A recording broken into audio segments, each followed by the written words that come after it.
Marchez, comme dans l'histoire de Draupadi. C'est la légende que je vais vous raconter. Alors, tenez-vous prêts et embarquez avec moi dans ce récit issu du Mahabharata.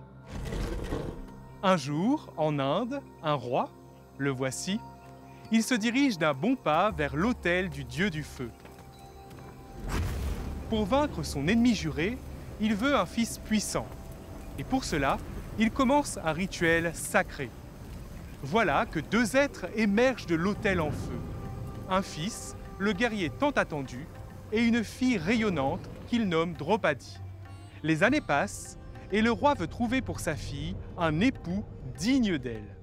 Il organise un tournoi de tir à l'arc qui est remporté par Arjuna de la famille des Pandavas. Lorsque ce dernier revient auprès de sa mère pour lui annoncer la nouvelle, celle-ci, sans savoir ce qu'il a gagné, lui ordonne de partager le gain avec ses 4 autres frères. C'est ainsi que Draupadi devint l'épouse des 5 frères Pandavas.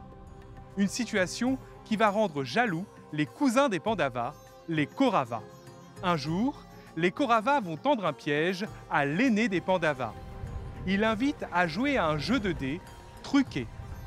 Il perd tout, son royaume, ses richesses, ses frères et même Draupadi. Pour Draupadi, c'est l'humiliation.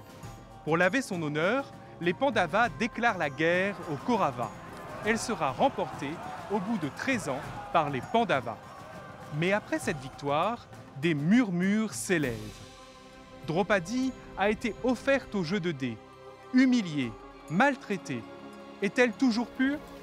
Pour le prouver, celle qui est née du feu se met à marcher pieds nus sur des braises ardentes. Et elle ne subit aucune brûlure. La légende raconte même que Draupadi sortit fraîche comme une fleur de la marche sur le feu. Un signe qui a fait taire toutes les rumeurs.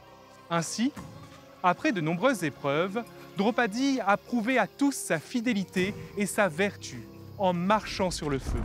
Un rituel que pratiquent certains hindous encore aujourd'hui.